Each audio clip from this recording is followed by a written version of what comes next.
오늘은 본문 말씀을 중심으로 무엇을 만들 것인가 이런 제목으로 함께 말씀을 나누도록 하겠습니다. 너무 당연하지만 가끔 너무 놀랄 때가 있습니다. 너무 당연하지만 놀랍니다. 평소에는 너무나 자연스럽게 생각했는데 보면 볼수록 신기할 때가 있습니다. 나무 하나가 있는데요. 그 나무에서는 항상 때가 되면 사과가 열립니다. 또 다른 나무 하나가 있는데 그 나무에서는 복숭아가 열립니다. 너무 맛있기도 한데 저는 그것이 너무 신기합니다. 아, 하나님이 만드셨구나. 사과나무에서는 사과가 열릴 수 있도록 하나님이 그렇게 계획하셨구나. 밤나무에서는 밤이 열리는구나. 이렇게 생각을 합니다. 나무가 건강하면, 나무가 이상이 없으면 당연하게 그렇게 만드신 뜻대로, 하나님의 뜻대로 그것이 때가 되면 열립니다. 하나님께서는 과일, 나무들, 예쁜 꽃들, 야채와 풀들 만드신 계획대로 항상 그대로 이루어집니다. 각각의 식물들은, 창조물들은 하나님의 계획대로, 뜻대로 그렇게 이루어진다라고 하는 것입니다. 그리고 그것을 가지고 사람들에게 기쁨을 줍니다. 세상에는 많은 물건들이 있습니다. 그 물건들이 물론 공장에서 만들어집니다. 예를 들면 신발 공장에서는 신발이 만들어지죠. 종이 공장에서는 종이가 만들어집니다. 반도체 공장에서는 반도체가 만들어지고 자동차 공장에서는 자동차가 만들어집니다. 그런데 갑자기 이런 생각이 들었습니다.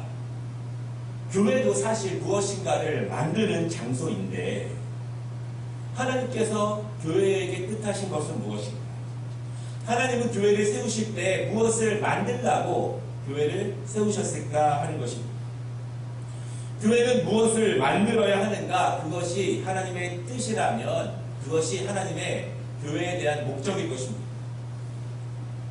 교회는 무엇을 만들어야 할까요? 여러분, 교회는 제자를 만드는 곳입니다. 믿으십니까? 제자를 만드는 곳입니다.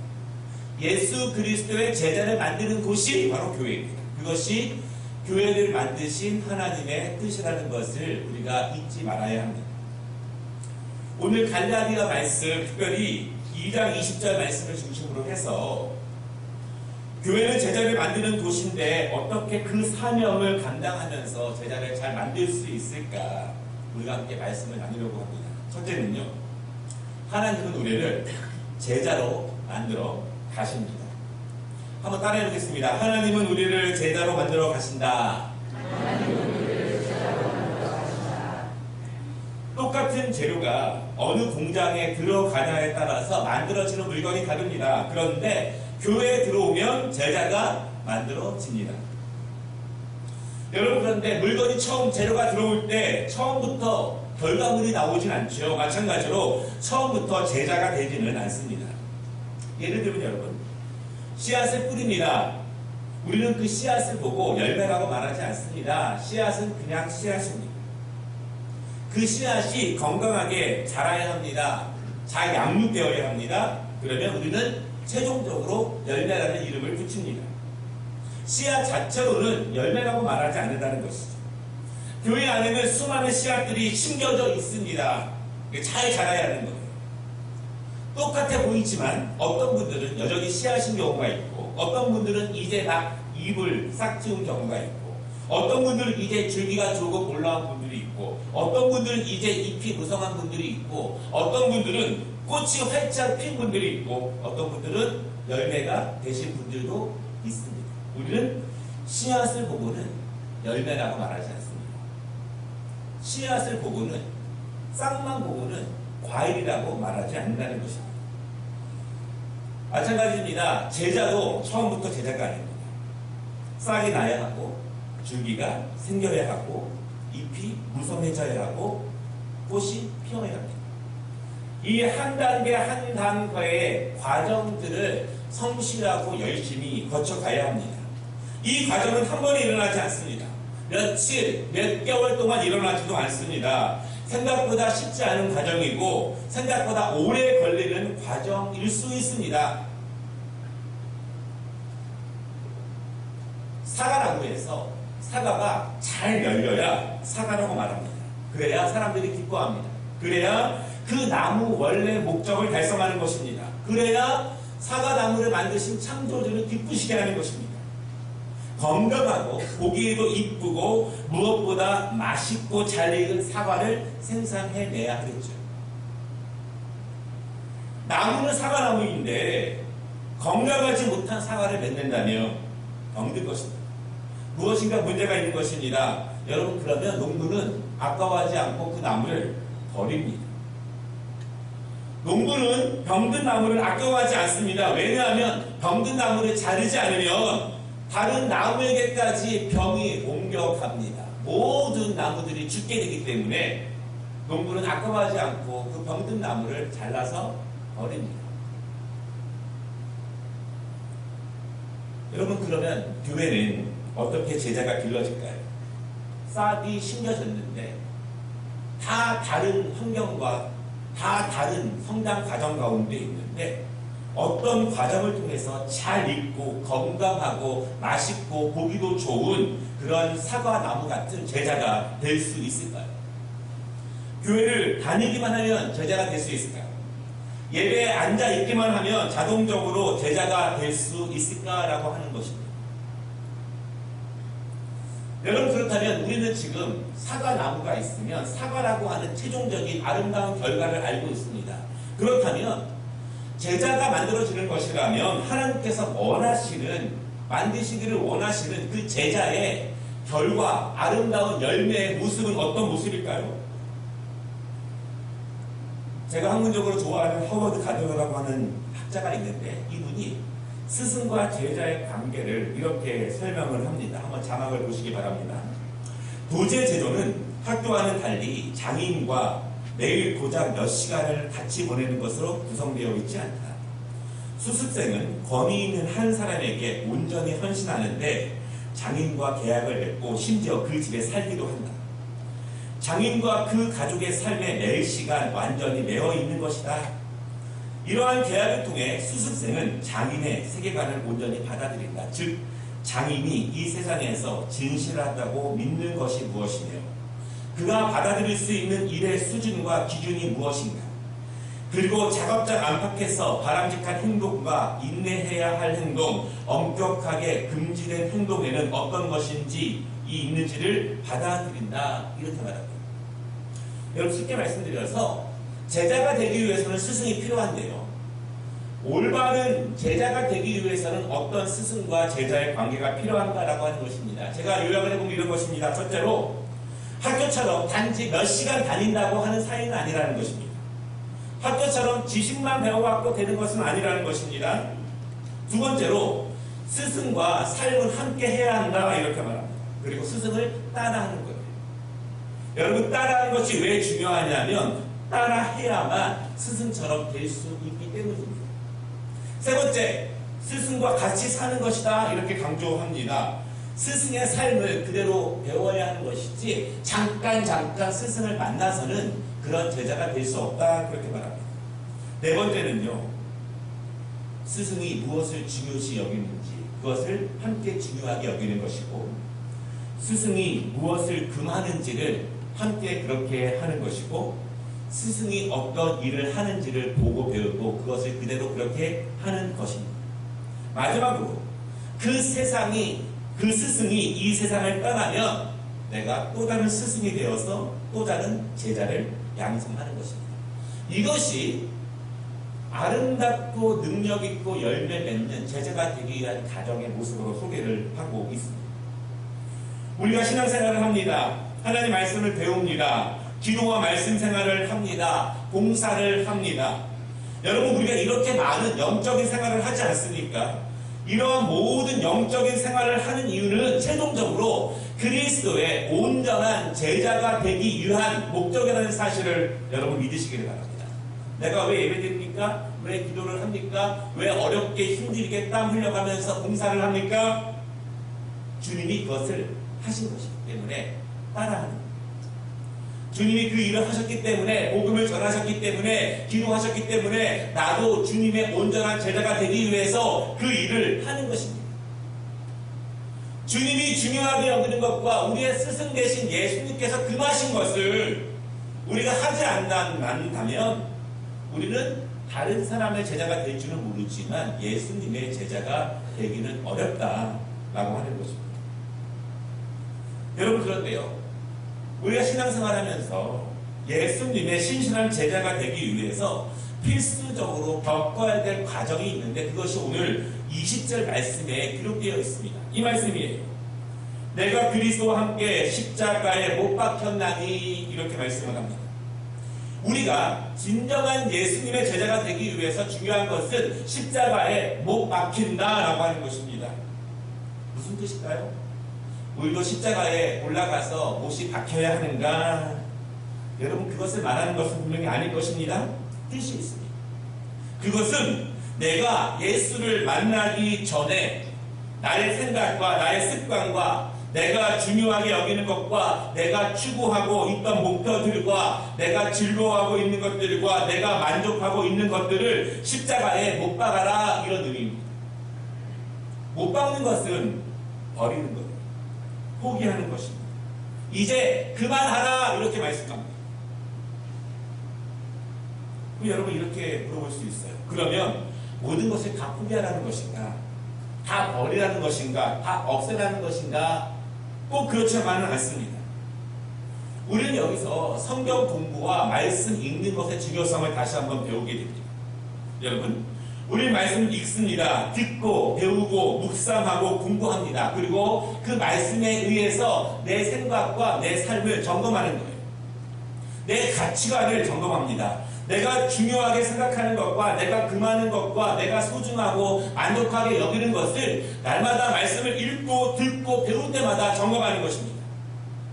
그리고 그것이 성경 말씀과 같은 방향으로 흐르고 있다면 우리를 계속하는 거예요.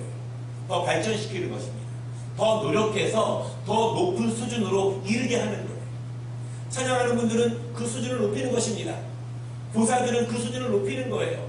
그냥 머물러 있는 것이 아니라 하나님이 이미 우리에게 주신 것들이 하나님이 원하시는 방향과 같다면 계속 그 일을 더 발전시켜 나가는 것입니다. 그러나 하나님 말씀을 읽고 들을 때, 배울 때 내 모습이 다른 것이 있다면, 내가 하나님이 말씀하시는 것과 다른 방향으로 가는 것이 있다면 그것을 십자가에 못 박으라는 것입니다. 수정해야 합니다. 고쳐나가라는 거예요.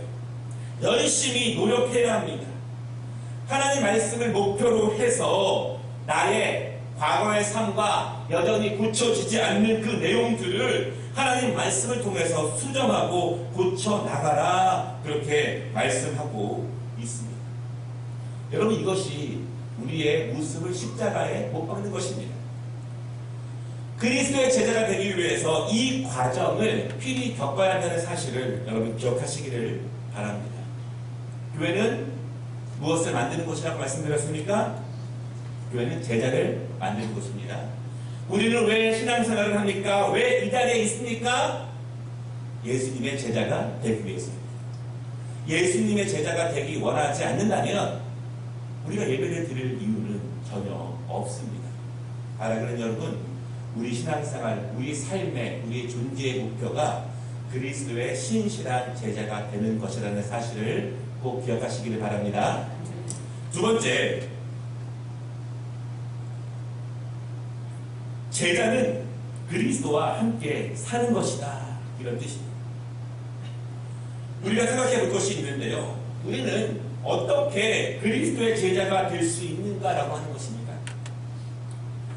내가 생각만 하면 제자가 될 수 있는, 내가 결심만 굳게 하면 제자가 될 수 있는, 정기적으로 예배에 참석하면 자동적으로 제자가 되는, 내가 그리스도의 제자가 되기 위해서는 구체적으로 어떤 마음과 어떤 삶의 행동과 실천이 필요한가라고 하는 것입니다. 오늘 20절 말씀을 보면은요, 산다, 네 번이나 나옵니다. 중요한 것은 십자가에 못 박힌 이후에 중요한 것은 산다라고 하는 것입니다. 그리스도와 함께 십자가에 못 박히면 그리스도와 함께 산다, 이렇게 말합니다. 이제는 내가 사는 것이 아니요 오직 내 안에 그리스도께서 사시는 것이다. 내가 육체 가운데 사는 것은 하나님의 아들을 믿는 믿음 안에서 사는 것이다. 여러분, 예수님의 제자가 된다는 것은 결심하는 것이 아니라, 생각만 하는 것이 아니라 그렇게 사는 것임을 믿으시기 바랍니다. 아멘. 나의 나는 것이 십자가에 제대로 못 박히면 그렇게 살 수 있음도 믿으시기를 바랍니다. 아멘이 좀 적죠. 왜냐하면 사는 것이 어렵기 때문에. 그렇게 살아야 한다는 것은 다 압니다. 그런데 그렇게 사는 것이 너무 어려운 거예요. 모든 그리스도인들이 공통적으로 하는 말이 있습니다. 하나님의 말씀대로 살아야 한다는 것은 머리로는 알겠는데 몸이 안 됩니다. 하나님의 말씀을 듣고 기도하고 하나님의 말씀대로 그리스도의 제자답게 살아야 하겠다고 굳게 결심을 합니다. 그리고 예배당 문을 나섭니다. 그런데 집에만 가면, 회사에만 가면 그 결심은 바로 사라집니다. 이렇게 고백을 합니다. 사는 것이 결국 어려운 거예요. 모든 사람들이 그렇게 말합니다. 어떻게 살아야 할까요? 그러면 마음으로 매일매일 결심하고 각오하는 것과 그렇게 행동으로는 하지 못하는 그 간격의 공백을 우리는 어떻게 메꿀 수 있는가라고 하는 것입니다. 날마다 생각만 하고 날마다 각오만 하고 말 것인가라고 하는 겁니다. 여러분, 마음에 있는 것을 행동과 삶으로 전환시킬 수 있는 두 가지 방법이 있는데, 첫 번째 방법은요, 어떤 사람들이 이렇게 말합니다. 강하게 결심하면, 크게 깨달으면 삶과 행동이 완전히 변할 수 있다, 이렇게 말하는 사람들이 있어요. 실제로 그런 사람도 있습니다. 여러분, 우리가 알고 있는 5만 번 응답받은 기도의 사람 조지 밀러가 있지 않습니까? 그 사람도 그런 사람 중에 한 명입니다. 그가 16세 때 절도죄로 감옥에 들어갔습니다. 대학에 들어간 다음에는요, 술과 여자, 노름으로 완전하게 방탕한 삶을 살게 됩니다. 왜냐하면 너무너무 좋은 게 많은 거예요. 그리고 그것이 그에게는 너무나 즐거웠습니다. 여러분, 그런데 그가 20대 초반에 성경 말씀을 우연히 읽다가 한 구절을 읽고 완전히 회심합니다. 그리고 완전히 변화된 삶을 삽니다. 서서히 변화되는 것이 아니라 한 번에 즉시 완벽하게 깨달음을 얻고 나서 바로 변합니다. 그런데 그가 변화된 말씀이 로마서 13장 12절과 14절이에요.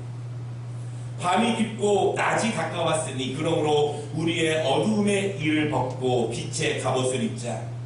낮에와 같이 단정히 행하고 방탕하거나 술 취하지 말며 음란하거나 호색하지 말며 다투거나 시기하지 말고 오직 주 예수 그리스도로 옷 입고 정욕을 위하여 육신의 일을 도모하지 말라.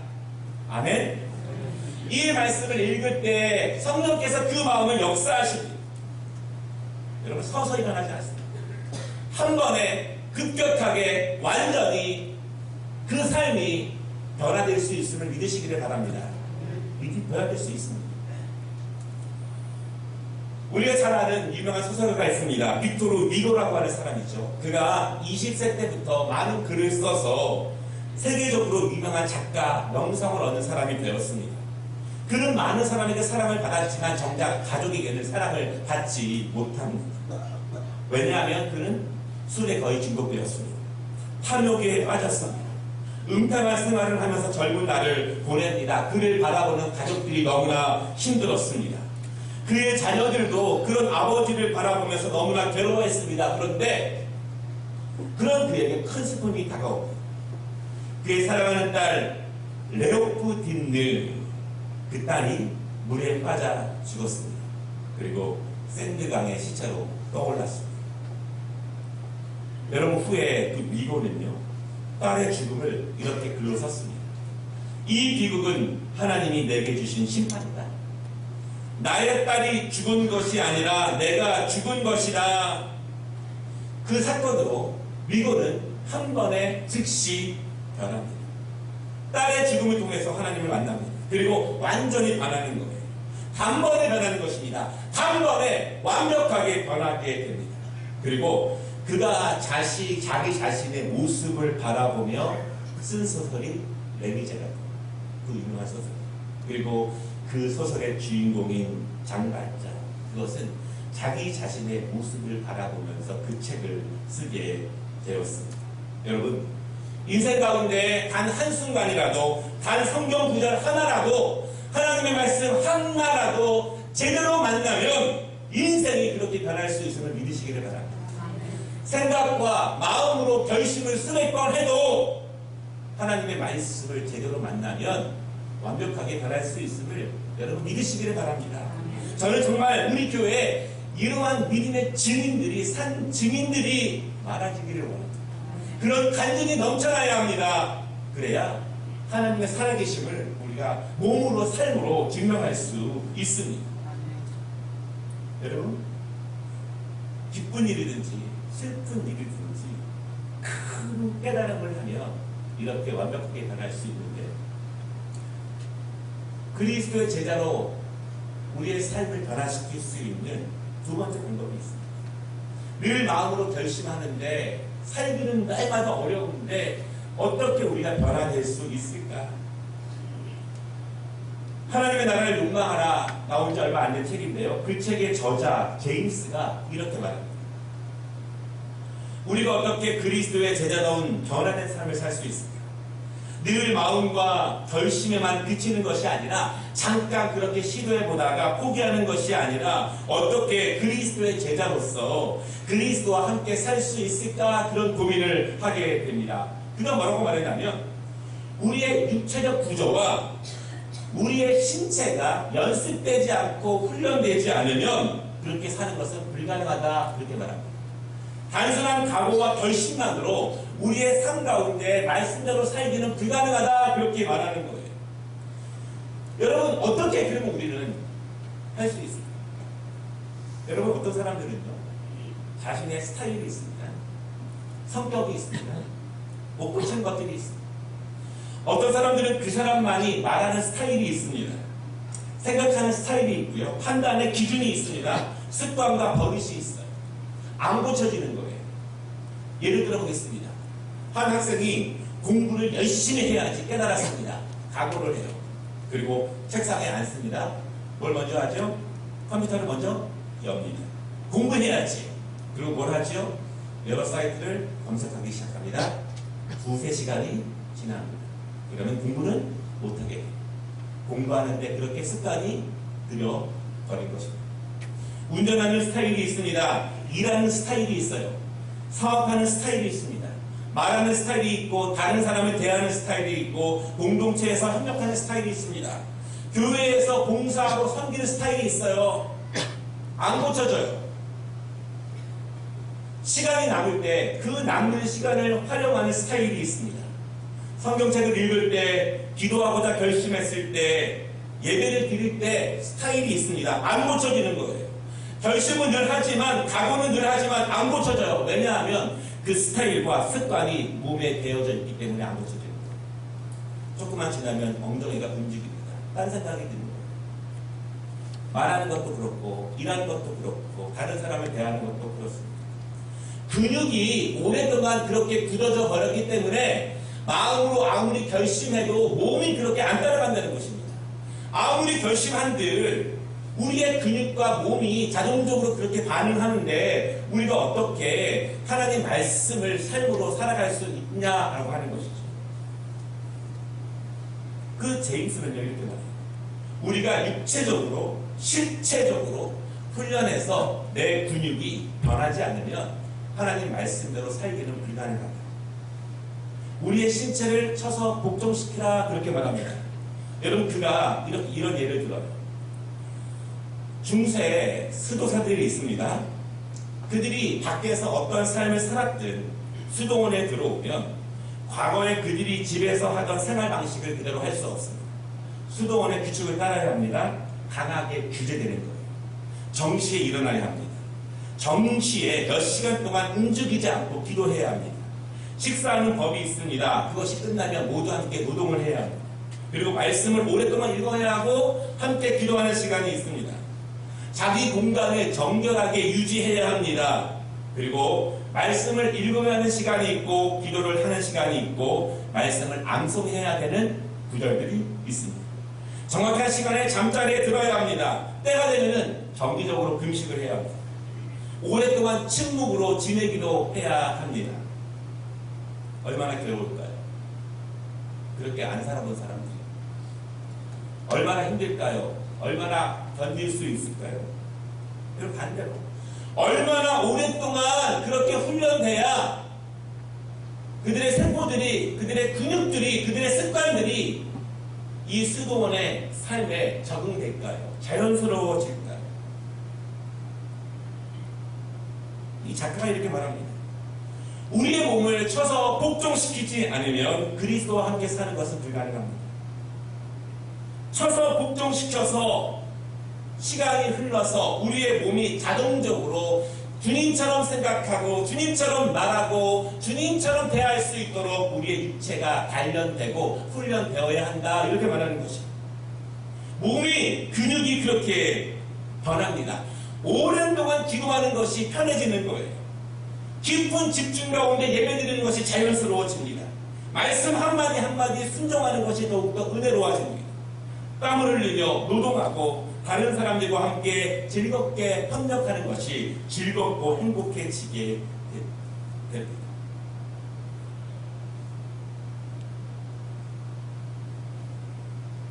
이 책의 저자가 마지막으로 이렇게 말합니다.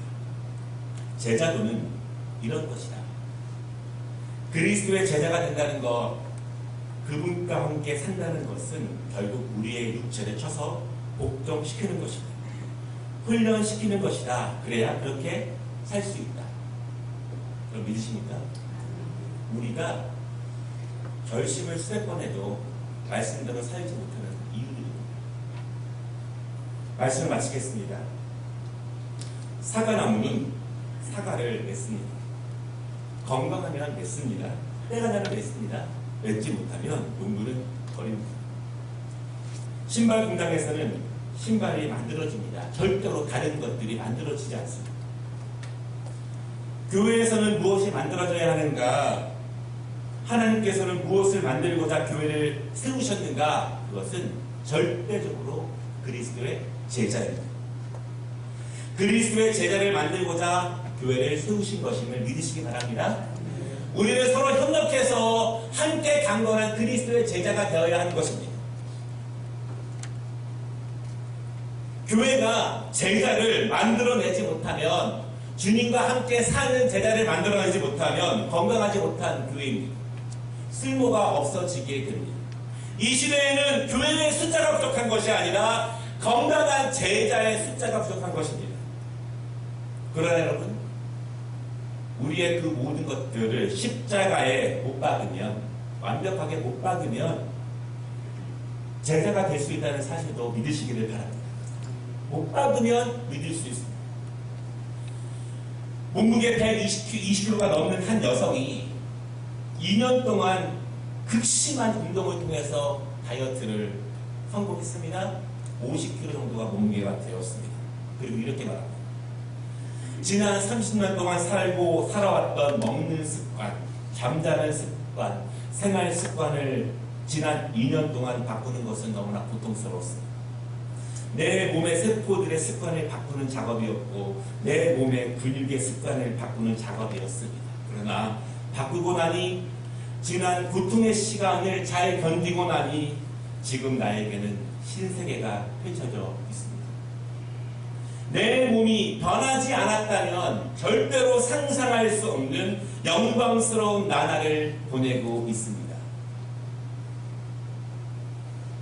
여러분, 그리스도의 제자가 된다는 것은 이런 것 같습니다. 고통과 훈련과 연단과 인내를 거쳐 말씀대로 살게 되면, 제자처럼 살게 되면, 제자가 되고 나면 이전에 미처 상상하지 못했던 영광스러운 삶을 산다는 것을 믿으시기를 바랍니다. 왜냐하면 그리스도와 함께 사는 것이기 때문에. 이 은혜가 우리 모두에게 임하시기를 주님의 이름으로 축원합니다. 기도하겠습니다.